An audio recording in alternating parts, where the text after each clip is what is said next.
Assalamualaikum warahmatullahi wabarakatuh. Waalaikumsalam warahmatullahi wabarakatuh. Bismillahirrahmanirrahim. Alhamdulillahi rabbil alamin. Wa bihi nasta'inu ala umurid dunya waddin. Wassalatu wassalamu ala asyrafil anbiya'i wal mursalin.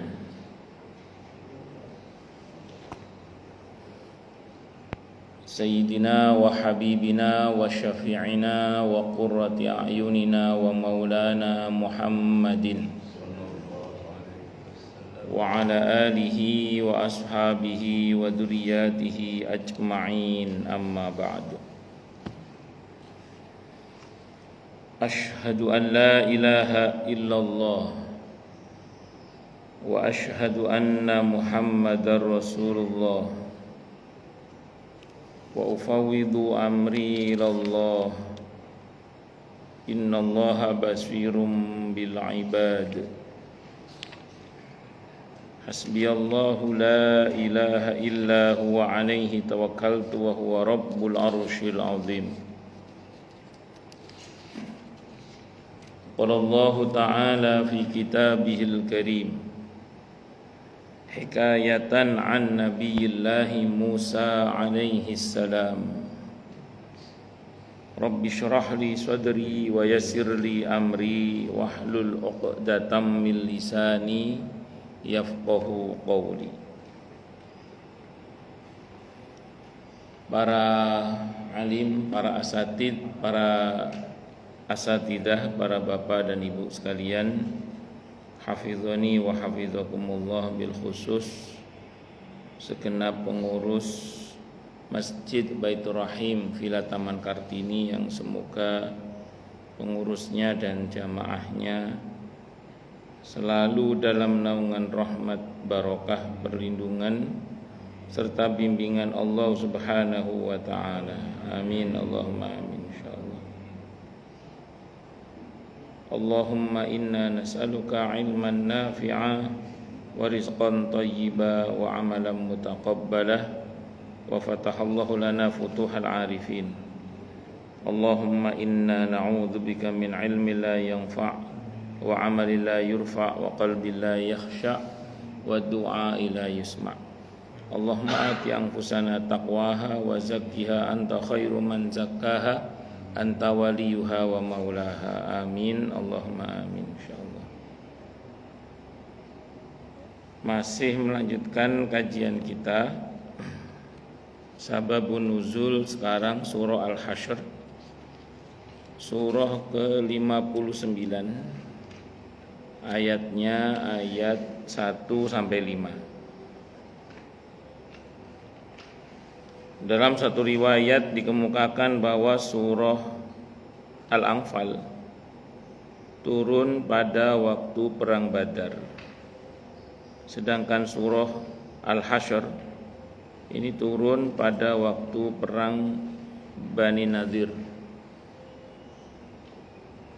Diriwayatkan oleh Al-Bukhari yang bersumber dari Ibnu Abbas radhiyallahu anhuma. Al-Hasyr ayat 1 hingga 5. Bismillahirrahmanirrahim. Sabbaha lillahi ma fis samawati wa ma fil ard wa huwal azizul hakim. Bertasbih kepada Allah apa yang ada di langit dan apa yang ada di bumi. Dialah yang maha perkasa lagi maha bijaksana. Bertasbih di sini ada yang mengartikan tunduk, patuh sesuai dengan kehendak Allah. Apa-apa yang ada di langit dan apa-apa yang ada di bumi. Wa huwallazi akhrajal ladzina kafaru min ahlil kitabi min diyarihim li awwalil hasyr. Ma dhanantum an yakhruju wa dhannu annahum annahum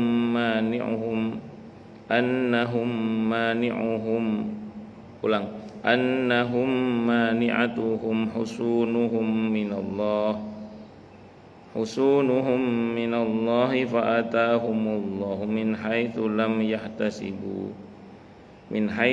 yahtasibu wa qadhafa fi qulubihim ru'ba yukhribuna buyutahum biaydihim wa aydil mu'minin fa'tabiru ya ulil absar.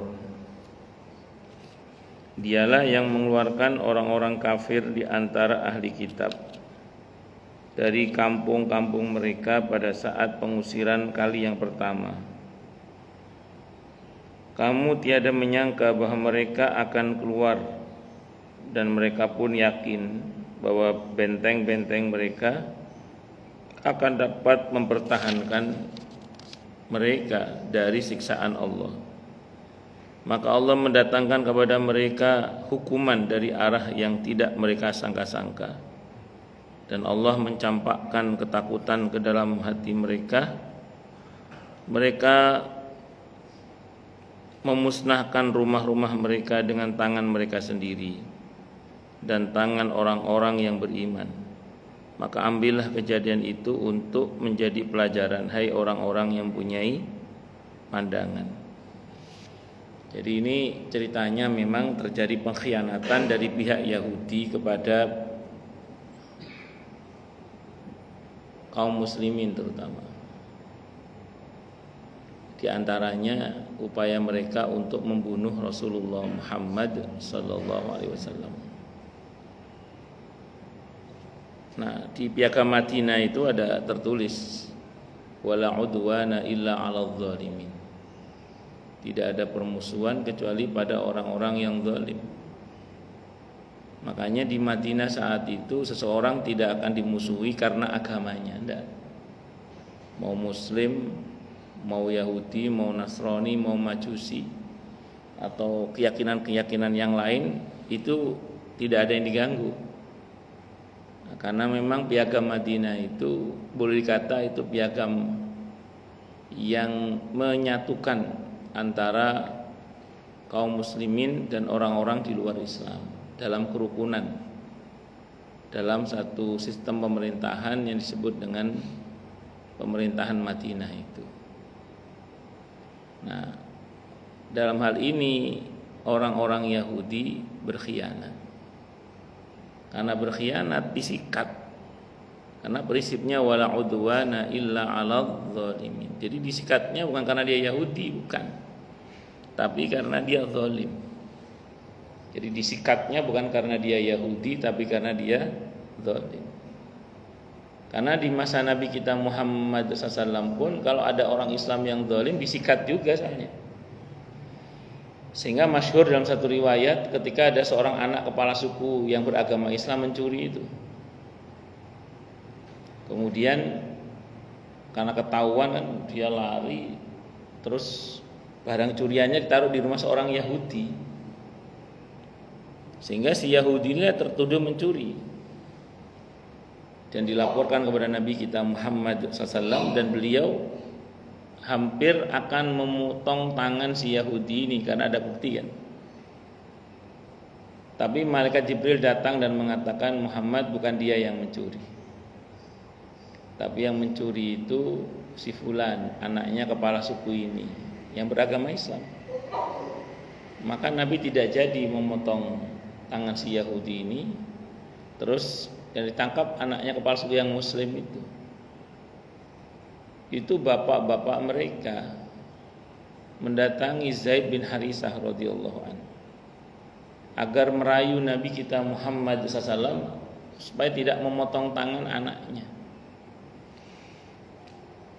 Nabi dinegosiasi, di lobi supaya tidak menegakkan hudud. Nabi marah itu. Beliau mengatakan hancurnya orang-orang sebelum kalian itu karena hukum itu tajam ke bawah, tumpul ke atas kalau bahasa kita. Jadi orang-orang sebelum kalian itu hancur gara-gara hukum itu tajam ke bawah, tumpul ke atas. Kalau Fatimah putri Muhammad mencuri, dan Siti Fatimah tentu tidak mencuri, tapi ini menjadi prinsip ini. Niscaya akan aku potong dengan tanganku sendiri, kata beliau. Tentu Sayyidah Fatimah radhiyallahu anha tidak melakukan hal itu. Itu Nabi kita Muhammad SAW itu. Jadi dalam perjanjian Piagam Madinah itu semua dibaikin lah kalau bahasa kita. Tapi siapapun di antara mereka yang zalim, sikat apapun agamanya. Jadi dalam penaklukan, dalam pengusiran orang-orang Yahudi itu sama sekali tidak ada hubungannya dengan agama, tapi berkaitan dengan kezaliman mereka yang menyalahi perjanjian damai yang ada di Piagam Madinah itu. Termasuk diantaranya upaya pembunuhan terhadap Nabi kita Muhammad sallallahu alaihi wasallam. Nah, itu diantara hikmahnya, Allah. Walaula an kataballahu alaihimul jalaa, walaula an kataballahu alaihimul jalaa la'adzabahum fid dunya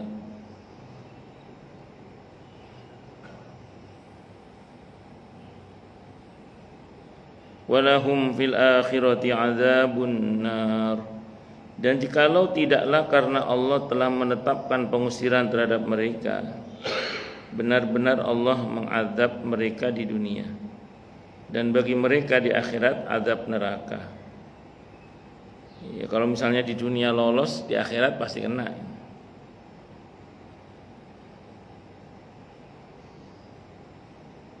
Jadi seandainya di dunia dia lolos, di akhirat tetap kena. Kalau nggak tobat. Berarti istilah lolos dari hukum dunia itu bisa saja, tapi tidak bisa lolos dari hukum Allah nanti di akhirat. Dzalika bi annahum syaqqullaha wa rasulahu wa man yushaqillaha fa innallaha syadidul iqab. Yang demikian itu adalah karena sesungguhnya mereka menentang Allah dan Rasul-Nya. Barang siapa yang menentang Allah, maka sesungguhnya Allah sangat keras hukumannya. Macam-macam sikat kon. Ma qata'tum min linatin aw taraktumuha qa'imatan ala usuliha fa biidnillahi wa liyukhziyal fasiqin. Apa saja yang kamu tebang dari pohon kurma milik orang-orang kafir, atau yang kamu bahkan tumbuh, atau yang kamu biarkan itu tumbuh berdiri di atas pokoknya, maka semua itu adalah dengan izin Allah, dan karena Dia hendak memberikan kehinaan kepada orang-orang fasik. Jadi semuanya ini mengatas kehendak Allah. Dalam satu riwayat dikemukakan bahwa kira-kira 6 bulan setelah perang Badar, segolongan kaum Yahudi Bani Nadir ini yang bertempat tinggal dan berkebun kurma di wilayah kota Madinah dikepung oleh Rasulullah Muhammad sallallahu alaihi wasallam. Mereka diusir keluar Madinah dan hanya dibolehkan membawa harta kekayaannya sekedar yang terpikul oleh onta mereka. Mereka pun tidak dibenarkan membawa senjata. Ayat ini Al-Hasyr ayat 1-10 turun berkenaan dengan peristiwa tersebut, yang melukiskan bahwa orang yang berkhianat akan mendapat balasannya. Ini diriwayatkan oleh Al-Hakim dan disahihkan oleh beliau yang bersumber dari Siti Aisyah radhiyallahu anha. Jadi kalau sudah berlaku khianat disuruh keluar, dihukum dengan cara dimiskinkan kalau bahasa kita. Mereka tidak boleh keluar kecuali membawa harta yang hanya bisa dibawa oleh onta. Alhamdulillah. Jadi mereka itu hanya bisa membawa itu aja. Yang sebagai hukuman untuk para pengkhianat. Itu bagus itu, cuman disuruh keluar gitu aja. Kalau menurut teori harusnya pemberontak itu dibunuh. Tentu kalau mereka tidak bertobat. Bughoh. Nah, kenapa para pengkhianat itu harus diusir dari negeri Madinah? Kalau di dalam dia terus berbuat yang nggak benar, itu akan mengacaukan stabilitas negara. Nah, tidak stabilnya negara ini berdampak kepada yang lain-lain nanti, termasuk dalam masalah ibadah pun juga akan terganggu. Makanya para ulama itu berusaha agar jangan sampai fatwa-fatwanya itu membuat chaos di dalam satu negara itu bukan apa-apa. Karena kalau sampai negara itu chaos, itu kita nggak bisa ngaji begini, kita nggak bisa sholat dengan nyaman, kita tidak bisa mengamalkan ibadah kita dengan tenang gitu. Makanya itu dijaga betul oleh para ulama agar bagaimana jangan sampai terjadi pertumpahan darah atau ketidaknyamanan di dalam bernegara itu. Nah, hadirnya pengkhianat itu untuk semua itu, untuk mengacaukan semua itu. Karena memang orang-orang Yahudi ini sejatinya mereka memang tidak beriman kepada Nabi kita Muhammad SAW. Walaupun dalam hati nurani mereka mengakui bahwa Nabi akhir zaman ini benar-benar Nabi. Karena Nabi kita Muhammad SAW sudah melalui seleksi banyak dari orang-orang Yahudi. Dan mereka mengenal Nabi akhir zaman itu seperti mereka mengenali anak-anak mereka, bahkan lebih. Karena orang Yahudi ini ngetes Nabi itu berulang-ulang. Nabi itu dites oleh orang Yahudi. Tanyakan kepada Muhammad tentang kiamat, tentang ruh, apa aja, tentang Ashabul Kahfi. Apa kata mereka? Kalau dia bisa jawab, berarti bukan Nabi. Gitu. Ternyata Nabi nggak bisa jawab memang itu. Ruh itu urusan Allah. Kita tidak diberi ilmu kecuali sedikit. Kiamat Nabi juga nggak bisa jawab kapan kiamat. Kita hanya diberitahu tanda-tandanya saja. Tentang Ashabul Kahfi sampai sekarang nggak dijawab oleh Allah malah kan. Berapa jumlahnya? Itu orang-orang Yahudi itu gitu. Sampai yang paling parah itu, yang seorang wanita Yahudi sengaja meracun Nabi kita Muhammad SAW di Hudaybiyah itu. Karena si wanita Yahudi ini punya keyakinan bahwa seorang Nabi tidak akan mati dengan racun. Itu keyakinan orang Yahudi itu. Tapi diracun bener Nabi itu. Dan sahabat yang bersama dengan beliau makan daging kambing yang sudah dibubui racun itu langsung meninggal. Sementara Nabi kita Muhammad SAW memang tidak meninggal. Karena memang Nabi itu tidak akan mati dengan racun. Dan akhirnya sejak itu kata Nabi Okamakal, sejak kejadian itu Nabi jadi sering sakit. Jadi sakitnya Nabi itu karena faktor eksternal itu. Faktor eksternal gara-gara diracun itu oleh seorang wanita Yahudi. Allahu Akbar. Dalam riwayat yang lain dikemukakan bahwa Rasulullah Muhammad SAW pernah membakar pohon-pohon kurma Bani Nadir dan menebang sebagiannya lagi. Ayat ini Al-Hasyr ayat 5 turun sebagai keterangan bahwa tindakan Rasulullah Muhammad SAW bersama para sahabatnya yang dilukiskan khusus terhadap Bani Nadir itu dibenarkan oleh Allah Subhanahu wa taala. Diriwayatkan oleh Al-Bukhari dan lain-lain yang bersumber dari Ibnu Umar. Karena mereka telah berkhianat, maka mereka harus dilemahkan. Di antara cara melemahkan mereka, logistik mereka itu disikat, gitu. Sebagian dibakar, sebagian ditebang oleh Nabi kita Muhammad SAW. Dan itu tindakan yang benar. Pernah ada orang itu nanya gini, kenapa dalam Islam kalau perang itu harta rampasan perang, harta orang-orang yang ditaklukkan itu dirampas dalam bentuk ghanimah atau fe nanti. Ada fe, ada ghanimah. Maka dijawab oleh para ulama itu gini, kalau Anda dirampok, ditodong lah misalnya, terus Anda bisa menaklukkan yang menodong itu, kira-kira senjata itu sampean ambil apa sampean kasih lagi ke perampok itu. Jadi bagaimanapun juga orang yang zalim itu harus dilemahkan. Karena kalau nggak dilemahkan, dikembalikan pada mereka harta itu akan dipakai lagi untuk nyerang kita. Makanya harus disikat, diambil. Maka wilayah-wilayah yang tadinya dikuasai oleh Bani Nadir itu dikuasai oleh negara kemudian. Kenapa? Karena disita oleh negara karena mereka telah berkhianat tadi. Dan mereka harus dilemahkan, karena kalau tidak mereka akan menjadi orang-orang yang zalim itu memang mesti dilemahkan, karena kalau tidak nanti akan menjadi maksud kedzalimannya. Nah, inilah yang kadang orang sisi Nabi yang ini orang kadang nggak paham, bahwa Nabi itu memang lembut, penuh kasih sayang, pemaaf beliau itu. Tapi ada masa di mana beliau bertindak tegas itu, di mana tidak segan-segan beliau menyikat orang-orang yang berbuat zalim tadi. Itulah Nabi kita Muhammad sallallahu alaihi wasallam. Sisi tegasnya ada. Walaupun sisi kasih sayangnya itu jauh lebih dominan daripada sikap yang begini-begini. Tapi ini ada dan harus ada. Sikap seperti ini harus ada. Karena saya pernah cerita di sini ya bahwa 13 tahun Nabi di Mekah itu sabarnya tanpa perlawanan. Nabi itu. Tapi begitu Nabi di Madinah, beliau punya kekuatan, sabarnya melawan Nabi itu.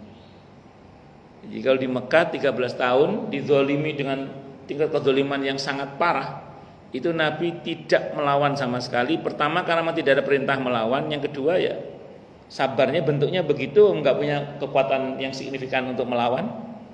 Jadi beliau betul-betul sabar. Tapi begitu di Madinah, Nabi sudah punya kekuasaan politik walaupun kecil saat itu, sudah punya pasukan, punya sistem pemerintahan, bla bla bla. Begitu ada terjadi kedzaliman, Nabi melawan. Jadi sabarnya Nabi yang di Mekah diam tanpa perlawanan, sabarnya Nabi di Madinah melawan. Karena saat itu sudah mulai muncul perintah untuk melawan berkaitan dengan di Al-Anfal itu.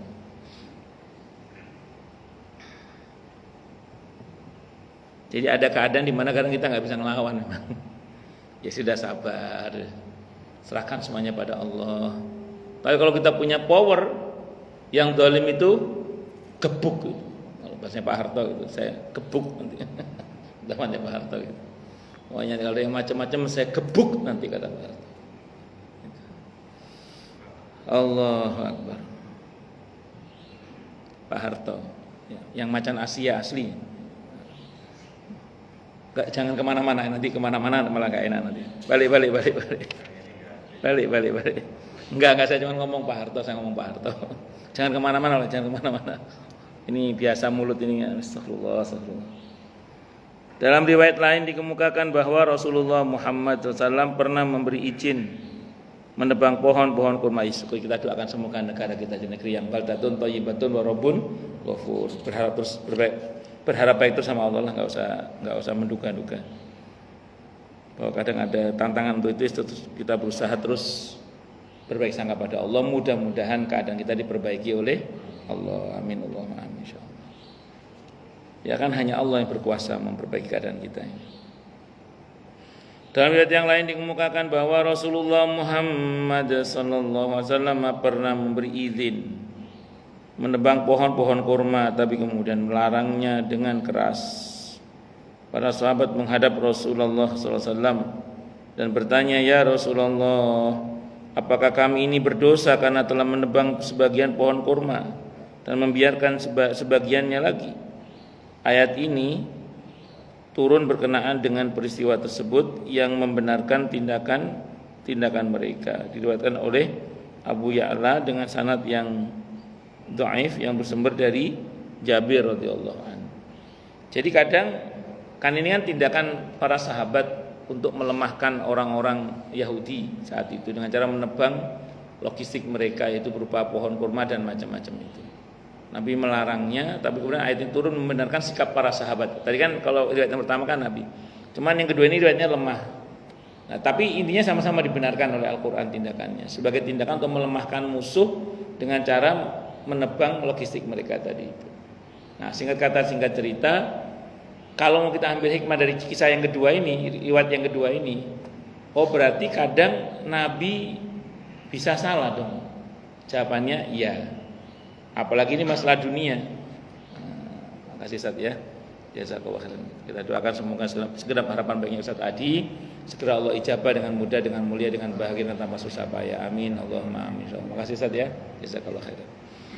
Jadi ini sebagai bentuk pelajaran ya, bahwa dalam masalah-masalah dunia itu, kalau bahasanya Nabi kepada para sahabatnya, antum a'lamu bi amri dunyakum, itu hadisnya hadis sahih Muslim. Kalian lebih mengerti tentang urusan dunia kalian. Nah, para sahabat itu menebang kurma itu dalam rangka untuk itu melemahkan tadi itu, dan Nabi menegurnya agar jangan dilakukan. Ternyata malah teguran Nabi itu salah, tindakan sahabat yang benar.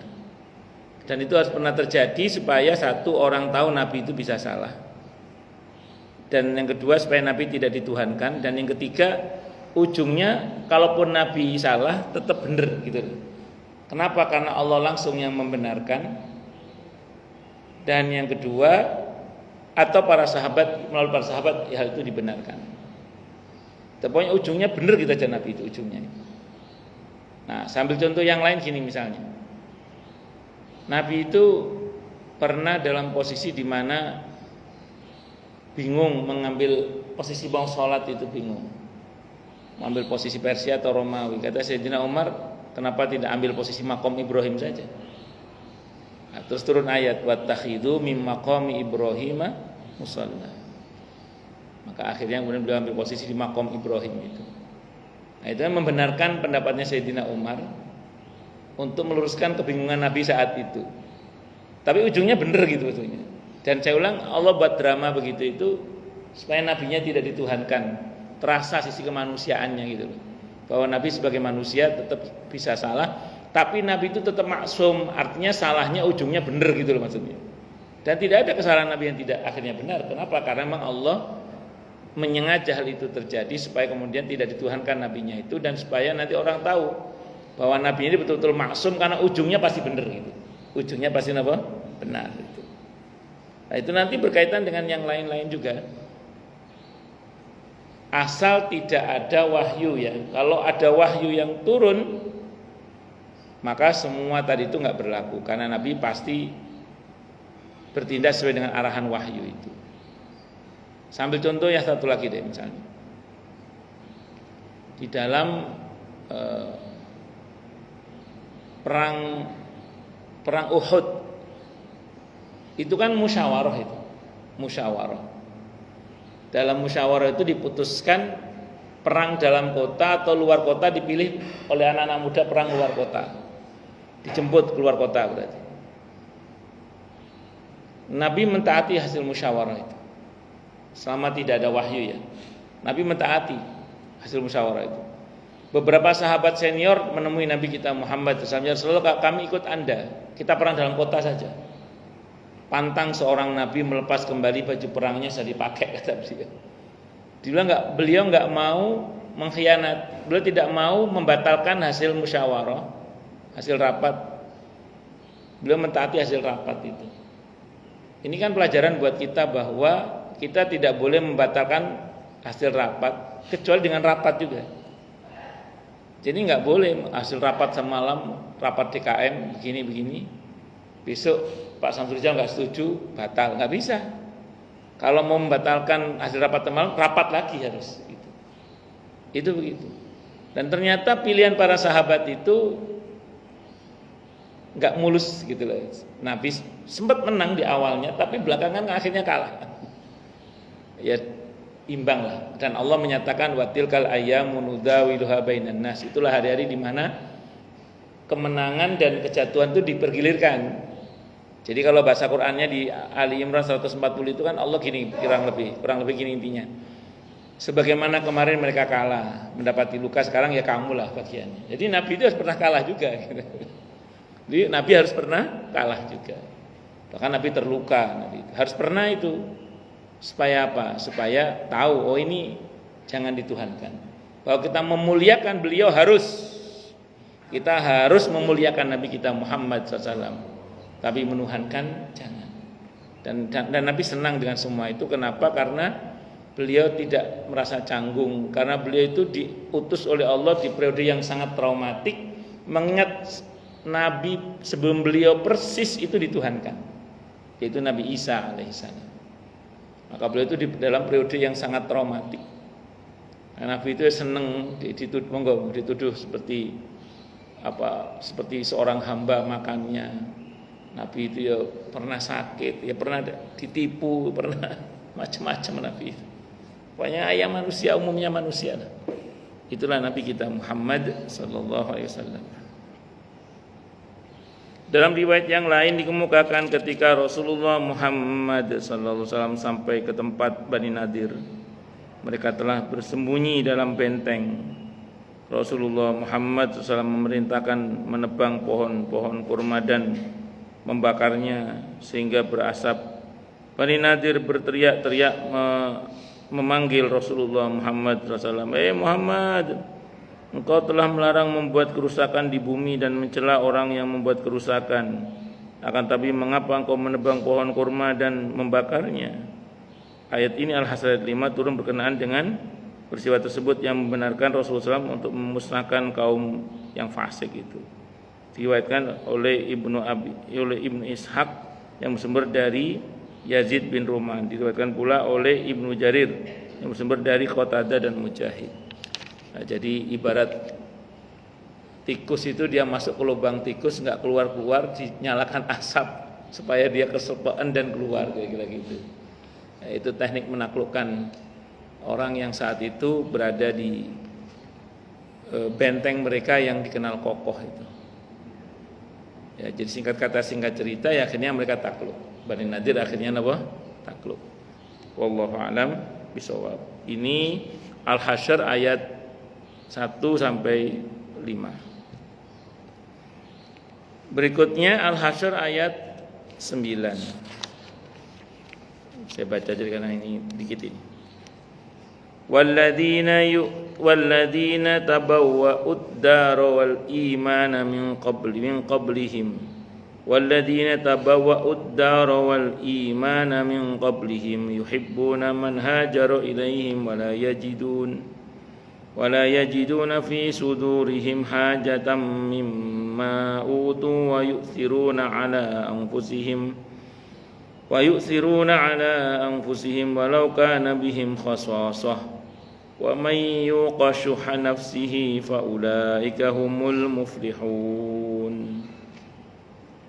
Dan orang-orang yang telah menempati kota Madinah dan telah beriman, yaitu Ansor, sebelum kedatangan mereka Muhajirin, mereka mencintai orang-orang yang berhijrah kepada mereka dan mereka tiada menaruh keinginan dalam hati mereka terhadap apa-apa yang diberikan kepada mereka orang-orang Muhajirin, dan mereka mengutamakan orang-orang Muhajirin atas diri mereka sendiri sekalipun mereka memerlukan apa yang mereka berikan itu. Dan siapa yang dipelihara dari kekikiran dirinya, mereka itulah orang-orang yang beruntung. Al-Hasyr ayat 9. Muhajirin dan Ansor ini dipersaudarakan oleh Rasulullah Muhammad sallallahu alaihi wasallam, dipersaudarakan. Dan itu hal yang pertama Nabi bangun ketika Nabi hijrah ke Madinah. Ada orang yang mengatakan yang dibangun pertama kali oleh Nabi kita Muhammad sallallahu alaihi wasallam itu adalah Masjid Quba. Jawabannya betul, infrastruktur tapi ada yang Nabi bangun sebelum itu, tapi bukan infrastruktur, yaitu mempersaudarakan. Al-Mu'akhah, Nabi mempersaudarakan antara Muhajirin dan Ansor. Itu saya baca dalam kitab Al-Minhaj Syarah Sahih Muslim karya Imam Nawawi. Beliau mengatakan itu. Jadi yang pertama kali Nabi lakukan saat hijrah di Madinah adalah mempersaudarakan antara Muhajirin dan Ansor.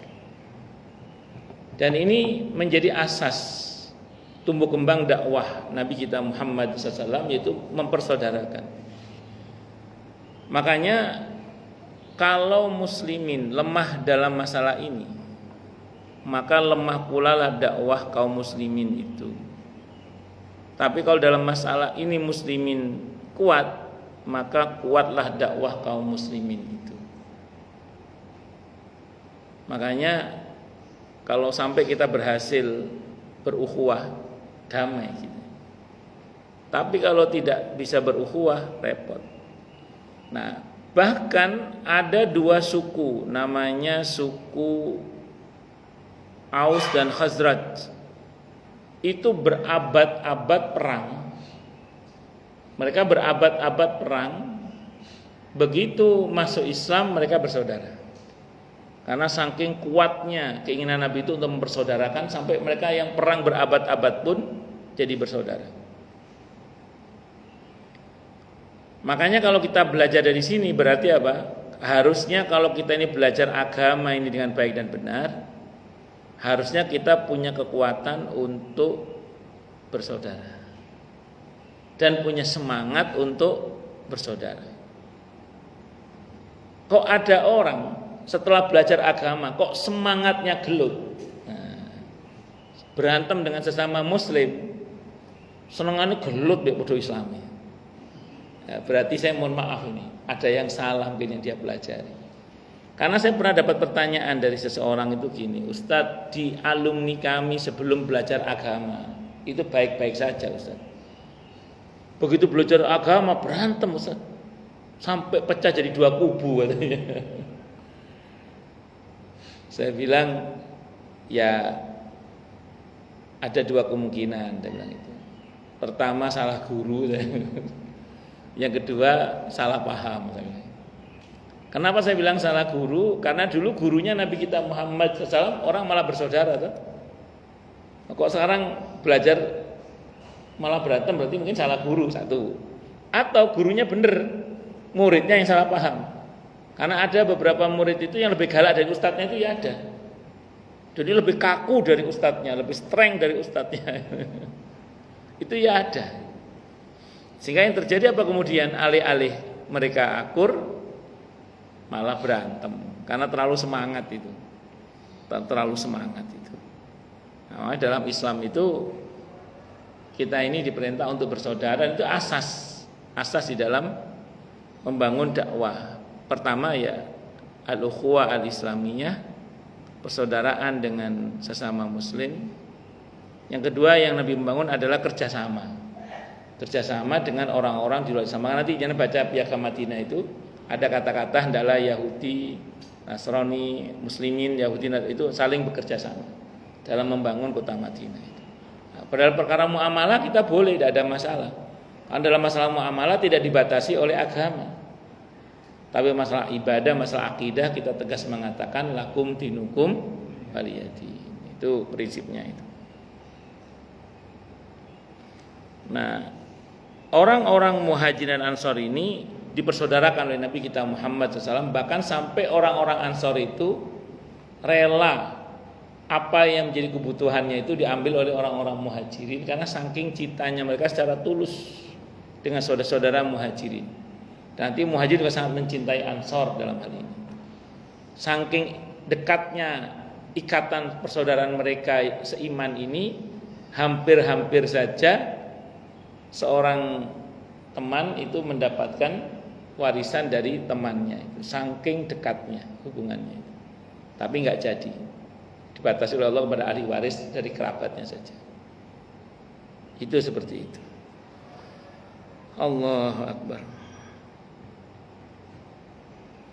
Dalam satu riwayat dikemukakan bahwa kaum Ansor berkata, ya Rasulullah, bagi dualah tanah ini untuk kami kaum Ansor dan kaum Muhajirin. Nabi kita Muhammad SAW bersabda, tidak, penuhi sajalah keperluan mereka dan bagilah buah kurmanya. Tanah itu tetap kepunyaanmu. Mereka menjawab, kami ridho atas keputusan itu. Maka turunlah ayat ini menggambarkan sifat-sifat kaum Ansor yang tidak mementingkan diri sendiri. Diriwayatkan oleh Ibnu Munzir yang bersumber dari Yazid Al-Asam. Saking semangatnya ingin berbuat baik kepada orang Muhajirin sampai, ya Rasulullah saya rela kok, tanah saya ambil aja deh, ambil aja untuk Muhajirin. Kata Nabi, enggak. tetap ini tanahmu, hasil tanahnya saja dibagi. Nah, ini penting loh ini. Kan dalam Islam itu ketika kita berbagi itu dibatasi ya.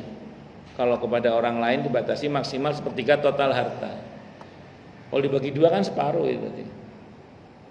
Quran sederhana aja. Kalau bahasa Quran ya, seingat saya di soal Isra itu dikatakan wala taj'al yadaka maghlulatan ila unuqika wala tabsutha kullal basti fataq'uda maluman mahsura. Jangan terlalu begini royal, tapi jangan pelit juga. Tengah-tengah saja. Takutnya nanti di belakang hari kamu itu menyesal dan merasa terhina. Nah, saya melihat beberapa kasus ada beberapa orang itu yang mungkin ya dermawan, bagus dermawan tidak salah sih. Cuman kalau melebihi dosis kan nggak bagus juga. Seperti memberikan tanahnya kepada saudaranya atau memberikan rumahnya kepada saudaranya. Padahal kemudian di belakang hari ternyata anak-anaknya membutuhkan semua itu. Contoh gini. Satu saat lewat sebuah tanah itu, ada seorang bapak-bapak bilang begini kurang lebih. Ini dulu abah nggak ngerti kalau anak-anaknya di belakang hari itu ya butuh, main ngasih aja ke saudaranya katanya. Tadi tanahnya abah, main ngasih aja ke saudaranya. Padahal kan anak-anaknya ya butuh. Nah ini kan celutukan sebagian anak yang di belakang hari mungkin ekonominya tidak sebagus bapaknya dan bapaknya lupa bahwa anaknya itu banyak, nanti cucunya juga banyak, terus kemudian main ngasih gitu aja. Padahal itu harta yang harusnya mungkin lebih baik kalau tanahnya tetap dimiliki oleh si bapak itu, tapi hasil dari tanah itu saja yang diberikan kan akan membuat cukup untuk ahli warisnya itu dengan izin Allah. Pernah melintas di sebuah rumah, seorang ibu mengatakan, ini sebenarnya rumah punya emak saya sebenarnya. Cuman oleh emak saya dikasih ke saudaranya. Kalau enggak dikasih kan enak, kita bisa dapat bagian ini. Omongan itu ada gitu. Omongan seperti itu ada. Dan itu enggak sekali, saya beberapa kali ada orang ngomong kayak gitu. Iya. Iya dulu emaknya kan enggak ngerti emaknya itu. Tapi belakangan ternyata cucunya bilang, makanya dalam Islam itu kenapa waris itu kok harus betul-betul diperhatikan. Oke, di level kita mungkin tidak ada masalah, di bawah kita, di bawahnya lagi itu. Dan itu tidak kemungkinan terjadi. Makanya Islam itu menutup kemungkinan itu. Nah, supaya jangan sampai terjadi itu, dibuatlah aturan-aturan yang dalam Islam itu menutup kemungkinan-kemungkinan yang tidak diinginkan seperti itu. Maka Nabi mengatakan jangan, tetap ini tanahmu, hasilnya saja dibagi. Jadi jangan mentang-mentang karena semangat terus dikeluarkan semua. Kecuali itu tidak lebih dari sepertiga total harta Anda. Monggo silahkan. Wah sawah saya banyak Ustaz, sebagian tak wakafkan untuk pesantren aja. Monggo silahkan. Kalau itu memang tidak lebih dari sepertiga total harta kita. Jadi boleh, tapi jangan lebih dari sepertiga total harta itu. Nah ada beberapa sahabat yang oleh Nabi Abu Thalha terutama, ketika turun ayat lan tanalul birra hatta tunfiqu mimma tuhibbun. Abu Thalha radhiyallahu anhu datang sama Nabi, ya Rasulullah, sebagaimana yang Anda ketahui, takutnya tertarik sama tas saya. Sebagaimana yang Anda ketahui, tanah yang paling aku cinta adalah tanah, saya lupa, Beruha atau apa namanya, di depan Masjid Nabawi. Maka ya Rasulullah, aku serahkan semua tanah ini fisabilillah. Kata Nabi, jangan. Tahan pokoknya, berikan kepada kerabat-kerabatmu dan kaum muslimin, fuqara masakin. Itu jadi dalil namanya wakaf ahli, Jadi tanah itu tetap dimiliki oleh yang punya tanah itu. Namun hal itu disuruh mewakafkan, tapi wakafnya tidak wakaf khairi, bukan wakaf publik. Wakaf ahli keluarga. Jadi tanah ini saya wakafkan untuk diri saya dan keluarga saya. Sehingga kedepannya tanah ini nggak boleh dijual, nggak boleh dihibahkan, nggak boleh diwariskan, nggak boleh. Nah hasil tanahnya untuk kepentingan keluarganya turun temurun, termasuk untuk tetangga-tetangga fuqara masakin. Itu Abu Thalha. Cuman di Indonesia wakaf khairi ini, wakaf ahli ini nggak bisa diurus sertifikasi wakafnya. Yang bisa diurus itu yang wakaf khairi, bukan yang ahli. Wakaf ahli itu penting untuk bisa kita ketahui itu secara akad dalam agama, tapi tidak dalam hukum negara, karena negara tidak bisa dilindungi itu. Itu kalau kan ada sebagian orang tua itu misalnya punya rumah dan tanah di kampung, dia nggak pengen tanah itu dijual, dia nggak pengen rumah itu dijual karena rumahnya besar biasanya di kampung itu. Terus supaya nanti kalau anak-anaknya pulang ke kampung itu ada jujukannya, dia nggak mau itu dijual. Itu kalau mati kan tidak berlaku wasiat itu, tetap dibagi waris. Tapi supaya tidak bisa dibagi waris, itu bisa menggunakan metode wakaf ahli itu. Kumpulkan semua anak-anak, bapak pemilik tanah ini, bapak akan wakafkan tanah ini kepada bapak sendiri dan keluarga kita. Sehingga ini wakaf ahli, wakaf keluarga. Hasilnya kemaslahatan untuk seluruh keluarga saya dan anak cucu saya nantinya. Sehingga itu sampai hari kiamat tidak bisa dijual itu, secara hukum agama. Cuman yang begini-begini tadi itu nggak bisa disertifikasi wakaf, kecuali nanti dibentuk nadir dari keluarganya, terus didaftarkan ke negara untuk diurus sertifikasi wakaf. Tapi nanti itu jadi wakaf publik, tapi nadirnya keluarga sendiri, ya silakan aja diatur itu. Bisa apa enggak saya nggak paham itu. Itu seperti itu.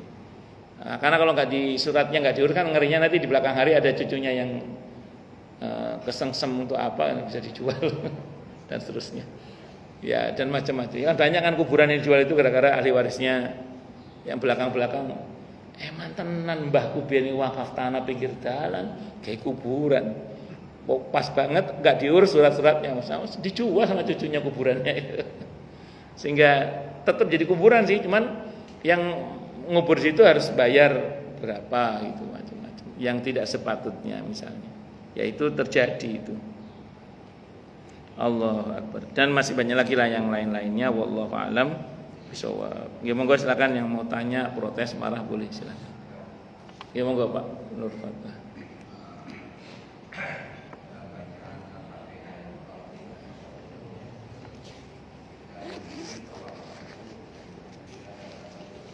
Nggih.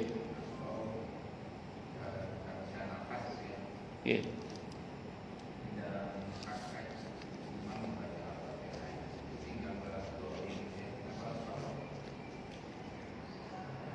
Tinggal walad dolin kenapa wakaf gitu? Terus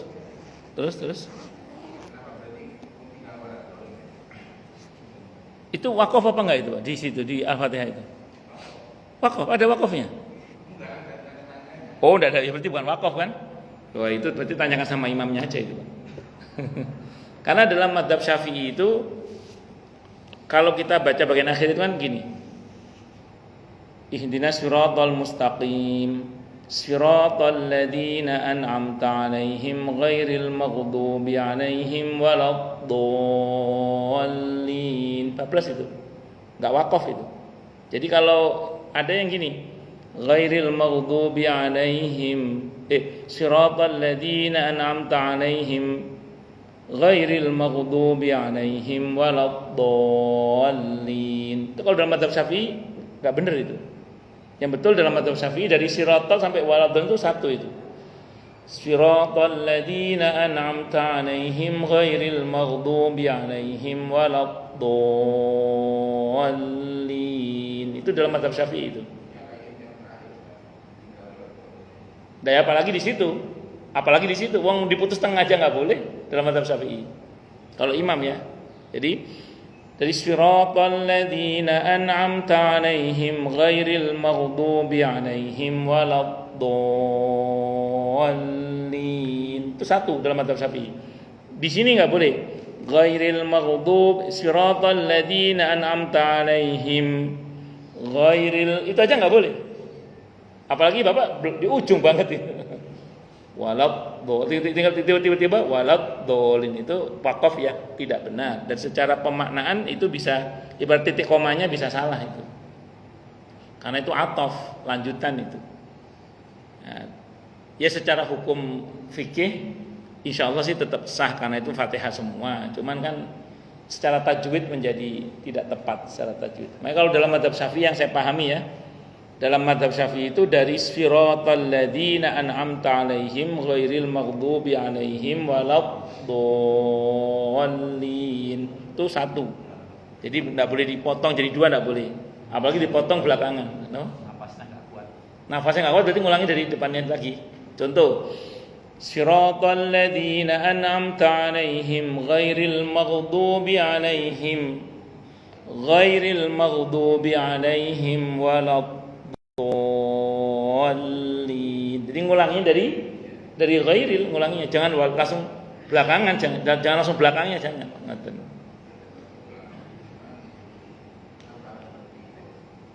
Tidak kuat nafasnya katanya. Kata Rijal.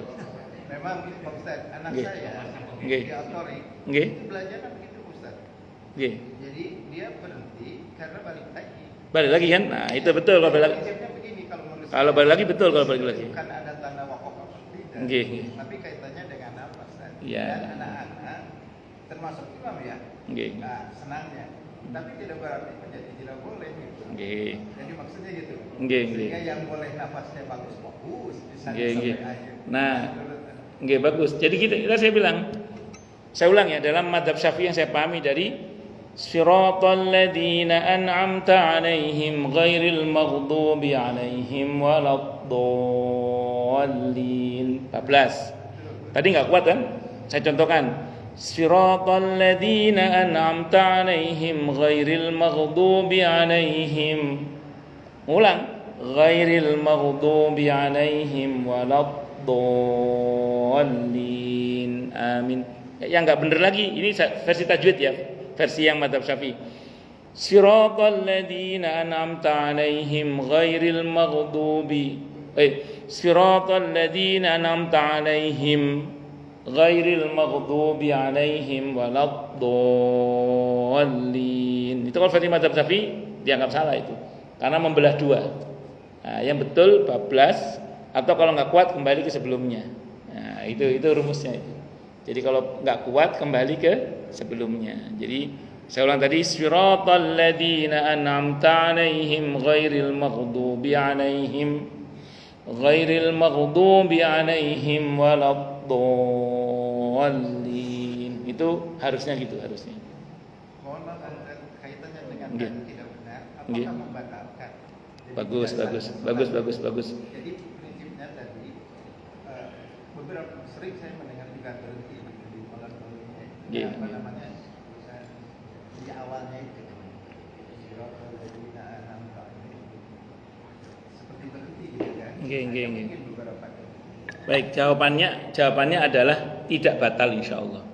Karena semuanya Fatihah secara hukum. Cuman istilahnya secara tajwid itu tidak tepat itu aja. Tapi secara hukum sah, insyaallah tetap sah sholatnya karena itu Fatihah terbaca semua. Baik, terima kasih. Kalau imam seperti itu kemudian jangan kemudian menjadi masalah. Terima kasih Pak Ustaz. Sami-sami. Sebentar, lebih sepuh siapa? Pak Supriyatna apa?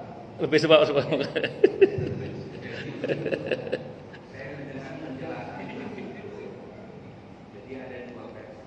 Nggih. Pertama adalah bismillahnya itu sudah merupakan ayat.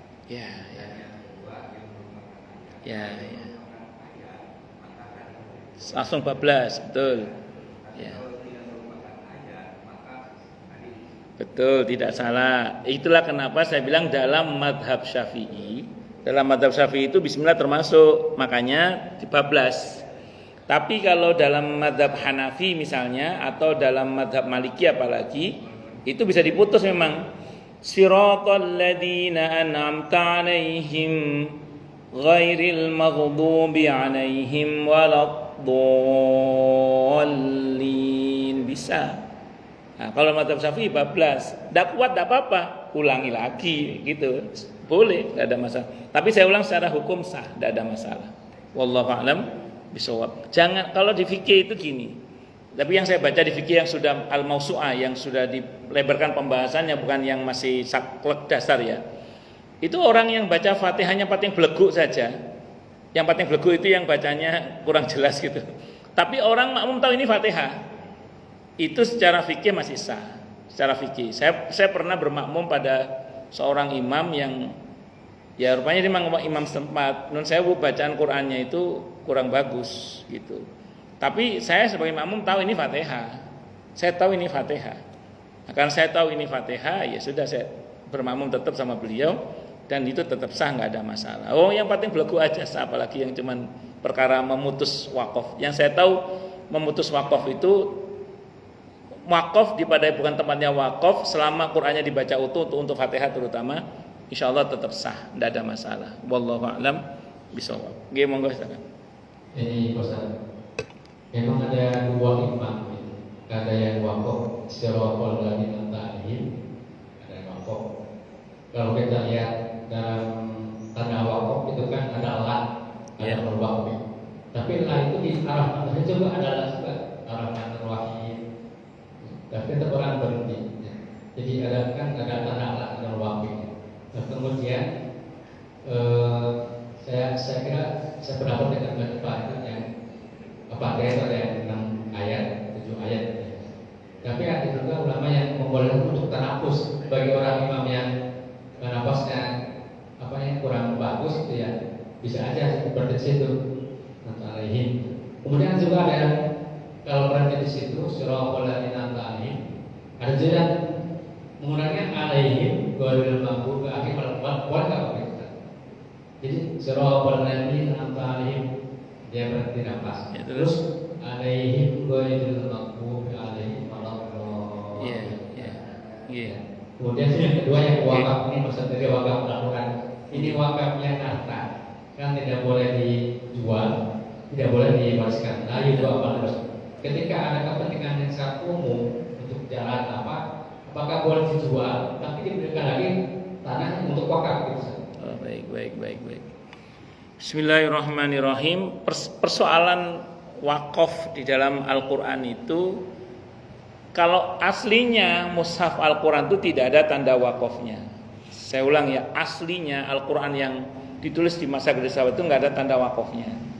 Wakaf itu belakangan ada sesuai dengan penafsiran para ulama yang menafsirkan.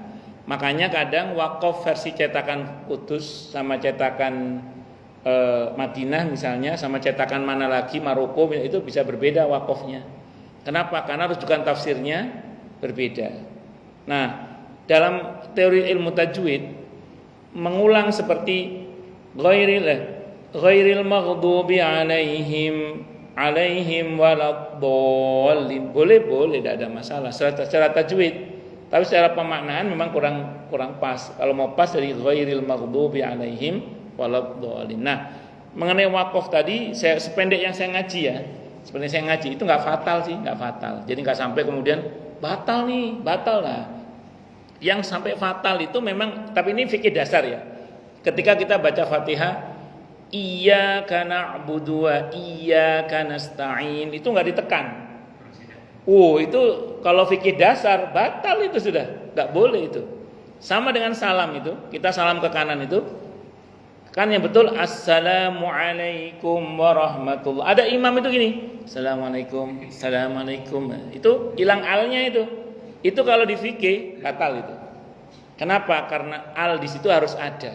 Harus assalamualaikum. Enggak boleh assalamualaikum. Nah, boleh. Itu seperti itu. Harus itu kalau di fikih dasar itu gitu. Maka dalam Fatihah itu yang saya tahu, selama saya ngaji nggih, persoalan wakaf itu tidak sampai fatal membatalkan sholat. Termasuk kalau imamnya nafasnya pendek, akhirnya tanafus. Bismillahirrahmanirrahim. Alhamdulillah. Misalnya ya nyuri nafas lah. Itu selama itu Fatihahnya utuh sah, tidak ada masalah. Nonton nggih intinya. Jadi enggak usah terlalu dipersoalkan kalau yang itu, intinya tetap sah. Satu. Yang kedua berkenaan dengan apa tadi? Oh iya. Di dalam madhab Syafi'i boleh wakaf itu dijual karena ada kemaslahatan umum yang lebih besar. Seperti masjid dibongkar untuk jalan tol, untuk kali, untuk apa, itu boleh. Tapi dengan catatan harus diganti dengan yang sama paling tidak. Harus diganti dengan yang sama paling tidak. Syukur-syukur lebih baik.